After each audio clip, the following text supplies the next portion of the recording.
कि ये भारत है वो 62 का नहीं है। आज भारत सब दृष्टि से, हथियारों की दृष्टि से भी, अपने देश के बने हुए हथियारों की दृष्टि से भी इतना ताकतवर है कि इस प्रकार के लोगों को सही सजा दे सकते। सर, राजस्थान में नशा बहुत फैल रहा है जिसका गढ़ है पंजाब, और आपके पास में जो बैठे इन्होंने नशे के खिलाफ खूब आवाज उठाई, लेकिन नशे पर वो कंट्रोल नहीं हुआ। सक्रिय राजनीति को कितना मिस करते हैं जब आप विपक्ष में थे, सत्ता पक्ष में थे, है कि नकल माफिया को और विशेषकर कोचिंग माफिया को लेकर खूब बोलते थे। आज भी सर पेपर लीक धरने क्या है कि मैं एक जनप्रतिनिधि, मुझे जनता ने चुना, तो उसकी हर मुसीबत को मैं विधानसभा में कैसे रखूं और कैसे मदद करूं, वो मैंने करने का प्रयास। आनंद करने के लिए नहीं आया हूं। मैंने कभी ज़िंदगी में ना आनंद पहले किया, ना आज करूंगा, और रिटायर्ड होने के बाद भी नहीं करूंगा। हमारे आस्तीन के सांपों ने सब प्रकार के हमेशा प्रयत्न किया है, लेकिन उनके प्रयत्न सफल नहीं होते हैं, क्योंकि हम सत्य के साथ भगवान रहता है। देखो, मैं सोचता हूँ ऑपरेशन सिंदूर संपूर्ण देश को और दुनिया को एक संदेश दे दिया कि माँ बहनों की इज्जत और प्रतिष्ठा अनादिकाल से भारत में महत्वपूर्ण रही है।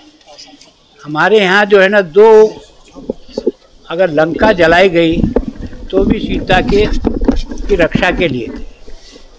हमारे यहाँ महाभारत भी हुई तो एक नारी के सम्मान की रक्षा के लिए थे। हमारा देश हमेशा माँ को बहुत ही सम्मानपूर्वक मानते हैं, और जिस प्रकार से पहलगाम में जो 26 निर्दोष लोगों को जाति और धर्म पूछ करके जिस प्रकार से गोलियां मारी, और जिस तरह से हमारी माताओं का सिंदूर का एक तरह से अपमान किया, उसका बदला भारत ने पाई का लेने का सोचा, और उसके हिसाब से पहले अटैक में ही उन सारे के सारे आतंकवादियों को ढेर कर दिया। एक्शन रिएक्शन हुआ तो हमने ठेठ उनकी बाउंड्री में घुस करके उनको मारा।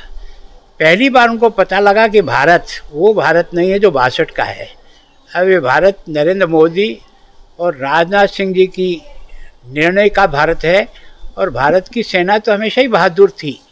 65 का युद्ध भी हम जीते, 71 में हमने 93,000 फौजियों को आत्मसमर्पण कराया, पर हमने दया भाव रखा। पर नरेंद्र मोदी ने यह है कि अगर वो गोली मारे तो तुम गोला मार देना, मैं तुम्हारे पीछे खड़ा हूँ। तो इतनी आज़ादी जब सेना को मिली तो वास्तव में माता के सिंदूर का सम्मान की रक्षा के लिए जो सबक सिखाया है, उससे केवल और केवल पाकिस्तान नहीं सिखाया है, दुनिया के लोग भी समझ गए हैं कि ये भारत है वो 62 का नहीं है। आज भारत सब दृष्टि से, हथियारों की दृष्टि से भी, अपने देश के बने हुए हथियारों की दृष्टि से भी इतना ताकतवर है कि इस प्रकार के लोगों को सही सजा दे सकते। सर, राजस्थान में नशा बहुत फैल रहा है जिसका गढ़ है पंजाब, और आपके पास में जो बैठे इन्होंने नशे के खिलाफ खूब आवाज उठाई, लेकिन नशे पर वो कंट्रोल नहीं हुआ। देखो, प्रयास करते रहिए, सफलता कब मिलती है इसका कभी नाप तोल नहीं होता है। जो आदमी निरंतर प्रयास करता है वो एक न दिन हिमालय पे भी चढ़ जाता है। चींटी बार बार गिरती है लेकिन फिर चढ़ती है। तो वैसे ही इस बुराई को समाप्त करना है तो इसमें निरंतरता चाहिए, और जब तक जनता इससे अभियान से नहीं जुड़ेगी तब तक इसमें कानून सफलता नहीं दे पाएगा। मेरे यहाँ भी यही स्थिति है। मैंने कोशिश की, मैं 8 दिन तक पैदल यात्रा में गाँवों के बीच में निकला, लोगों को जोड़ता हुआ निकला, तो एक अभियान सा ही बन गया। और सरकार भी अब एक्शन में आ गई कि पिछले 2-2.5 महीनों से कई ऐसे लोगों को गिरफ्तार किया, सामग्री पर भी, और एक्शन कर रही है। बुलडोजर भी चलाया, ज़मीन पर कब्जे भी किए। तो हम भी कोशिश कर रहे हैं। हमें ये सफलता कब मिलेगी इसकी कोई गारंटी मैं भी नहीं दे सकता हूँ, पर बुराई के लिए लड़ते रहो, आज नहीं कल सफलता मिलेगी। होम डिपार्टमेंट में रहो, नॉर्थ ईस्ट के अंदर भी लॉ एंड ऑर्डर को संभाला आपने, पंजाब के अंदर भी लॉ एंड ऑर्डर को संभाला, किस प्रकार की स्थिति को देखते हो पंजाब? देखो, क्या है कि नॉर्थ ईस्ट में कई प्रकार की समस्याएं थी, विशेष करके नॉर्थ ईस्ट को जिस प्रकार से पिछड़ा छोड़ा, वो नरेंद्र मोदी के आधार पर आने के बाद वहाँ इंफ्रास्ट्रक्चर डेवलपमेंट के लिए जो पैसा मिला है और जो धरती पर उसका उपयोग हुआ है ना, एक तरह से एयरपोर्ट की संख्या बढ़ी है, रेलवे जहाँ पहुँचती नहीं थी वहाँ रेलवे पहुँच गई, 4 लेन 6 लेन का एक अंबार खड़ा हो गया। इंफ्रास्ट्रक्चर का बहुत अधिक पैसा मिला है नॉर्थ ईस्ट को, और विशेष करके आसाम ने ये जो 10% केंद्र का पैसा लगता है और 90% केंद्र लगाता है, 10% राज्य खर्च करता है, तो मैक्सिमम सहायता मिली। और हर महीने में कोई न कोई मंत्री की ड्यूटी लगाई हुई है कि वो नॉर्थ ईस्ट में जाकर के जनता के बीच में जाएगा, सुनेगा, समस्या को हल करने का प्रयास करेगा। तो मैं सोचता हूँ उसके कारण से भी नॉर्थ ईस्ट का बहुत डेवलपमेंट हुआ। विशेष करके बांग्लादेश की जो बॉर्डर हमारी है उसके कारण से फेंसिंग तो ज़रूर है, लेकिन कई गांव हमारे बॉर्डर के उस पार भी है, उसके कारण से भी कुछ दिक्कतें आती है। और विशेष करके नदियों में जिस प्रकार की फेंसिंग होनी चाहिए वो अभी तक नहीं हो पाई है। ऐसा ही पंजाब बड़ा सबसे बड़ा 6 जो है ना डिस्ट्रिक्ट, वो बिल्कुल हमारा पाकिस्तान से बॉर्डर है, 533 किलोमीटर उसमें है और एकदम आमने सामने है। इस बॉर्डर पर हम हैं तो इस बॉर्डर पर वो है।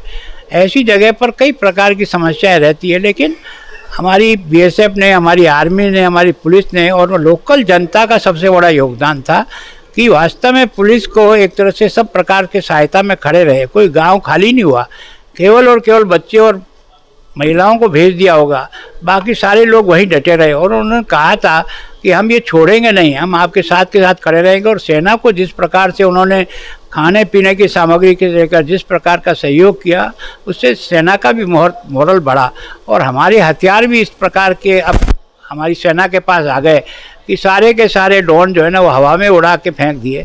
इतनी मिसाइलें दागी पर कोई लगी नहीं और हमारी सब मिसाइलों ने जाकर के सही जगह अटैक किया। तो उनको समझ में आ गया कि चीन की जो हथियार है ना वो भी भारत के ब्रह्मास्त्र के सामने टिक नहीं पाएंगे।